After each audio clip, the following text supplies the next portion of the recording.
बच्चों हम लोग चैप्टर 16 पढ़ रहे हैं। चैप्टर का नाम है न्यूट्रिशन ड्यूरिंग प्रेगनेंसी या गर्भावस्था में पोषण।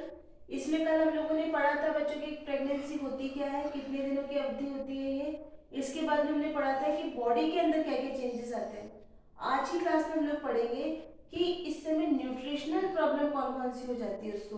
तो बच्चों इस समय जो एक्चुअली क्या होता है कि जो गर्भावस्था में सामान्य शारीरिक क्रियाओं के साथ साथ जो महिला की जो बॉडी होती है उसके अंदर हार्मोनल चेंजेस बहुत ज्यादा होते हैं।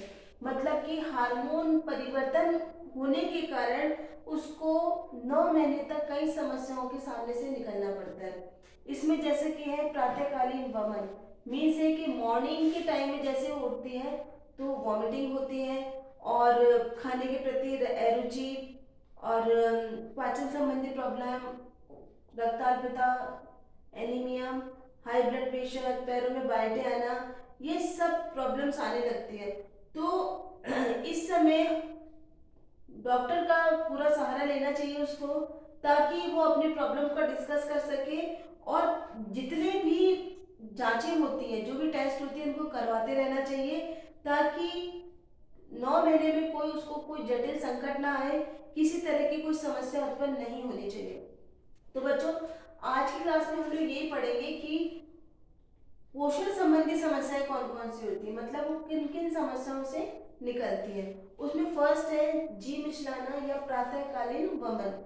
एक्चुअली में क्या होता है कि गर्भावस्था जब स्टार्ट होती है, प्रेगनेंसी के स्टार्टिंग के 2 से 3 महीने के अंदर सुबह सुबह उठते ही उसको वॉमिटिंग होने लगती है या फिर चक्कर आते हैं या फिर जी मचलाता है बहुत ज्यादा और उसको लगता है कि मतलब जी घबराना, उबकाई आना, ये सब प्रॉब्लम होती है।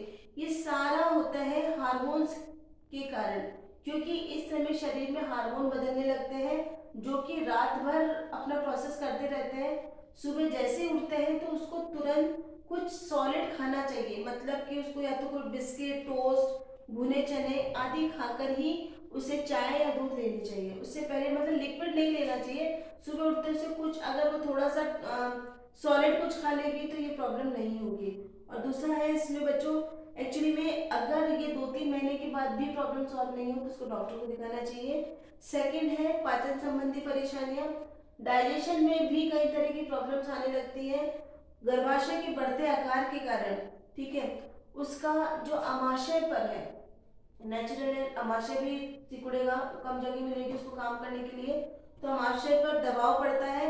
इस अवस्था में प्रोजेस्टेरॉन नामक हार्मोन का स्त्रावण अधिक होता है, जिसके कारण जो हमारी इंटेस्टाइन होती है, मतलब आती होती है, उनकी जो क्रमाकुंचन गति होती है, ठीक है, मतलब क्रमाकुंचन गति के कारण ही खाना आगे बढ़ता है, वो गति बहुत कम हो जाती है, जिसके कारण 40 से 48 घंटे तक खाना पेट में ही पड़ा रहता है, मतलब आंतों में ही पड़ा रहता है।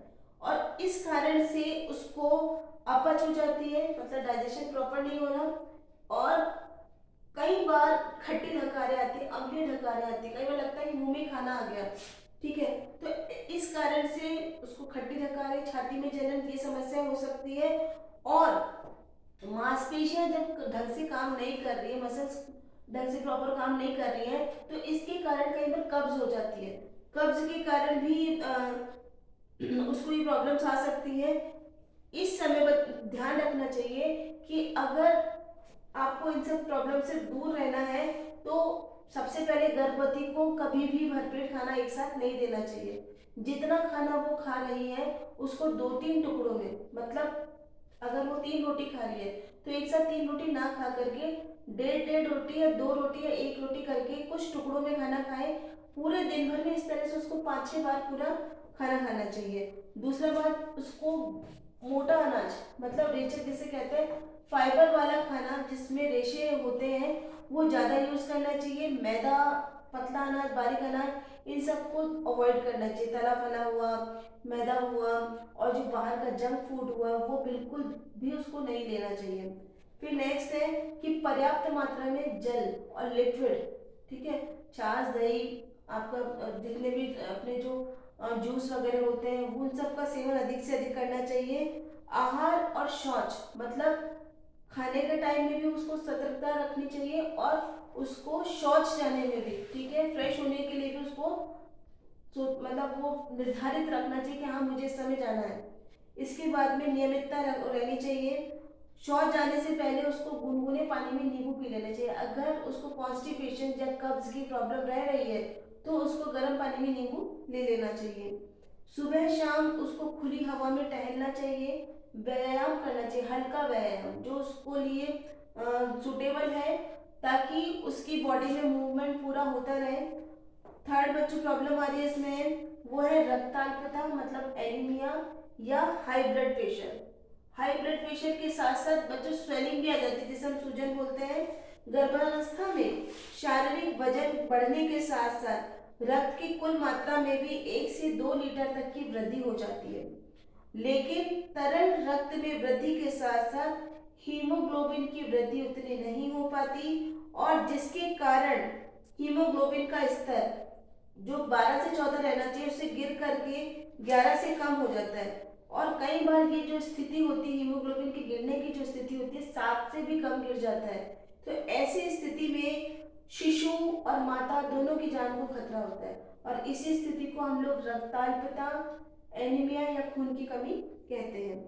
बच्चों अब क्या होता है कि रक्त की मात्रा में तो वृद्धि हो जाती है, इसके कारण हार्ट को भी ज्यादा काम करना पड़ता है, और इसमें सामंजस्य कई बार नहीं बैठ पाता शिराओं में, इन सब में। तो जिसके कारण जब रक्त ज्यादा काम हार्ट ज्यादा काम कर रहा है तो वो ब्लड प्रेशर बढ़ जाता है।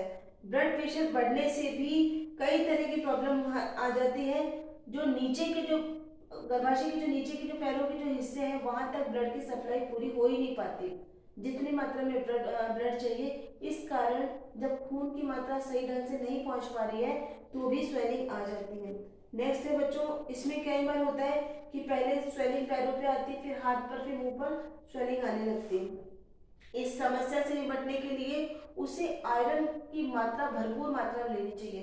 खाने में भी आयरन लेना चाहिए, और डॉक्टर को दिखाने के साथ ही डॉक्टर आयरन की गोलियां चालू कर देते हैं ताकि ये प्रॉब्लम ना हो, लेकिन बिना डॉक्टर की सलाह के कभी भी आयरन की गोली नहीं खानी चाहिए। नेक्स्ट प्रॉब्लम है हमारा सॉरी बच्चों, पैरों में बाइटें आना। पैरों में बाइटें आना क्या होता है कि गर्भावस्था में कभी कभी पैरों में बाइटें आने लगते हैं। ऐसा महिला में कैल्शियम की कमी के कारण होता है। जब बॉडी बच्चों नेचुरल है, एक बॉडी के अंदर जब दूसरी बॉडी का निर्माण हो रहा है तो बच्चे को अपनी हड्डी बनाने के लिए, दांत बनाने के लिए, इन सब के लिए कैल्शियम की जरूरत होती है। तो माँ के शरीर में से लेता है। अगर माँ खाना प्रॉपर अच्छे से खा रही है, कैल्शियम वगैरह भरपूर ले रही है, तो उसकी माँ के शरीर में कमी नहीं होगी। लेकिन अगर माँ को खाने में नहीं पूरा ढंग से ले पा रही है वो, तो माँ के शरीर में से बच्चा कैल्शियम लेने लगता है। तो इस कारण से जब कैल्शियम की कमी होती है तो वो सहन नहीं कर पाती है, इस कारण से बाइटें आने लगते हैं। तो बच्चों ये सब हमारे आज की क्लास में हम लोगों ने समस्याएं पढ़ी। नेक्स्ट क्लास में बच्चों हम लोग अब पोषण संबंधी आवश्यकताएं पढ़ेंगे। इसमें अगर कोई प्रॉब्लम आई हो तो आप लोग मुझसे पूछ सकते हैं। Thank you.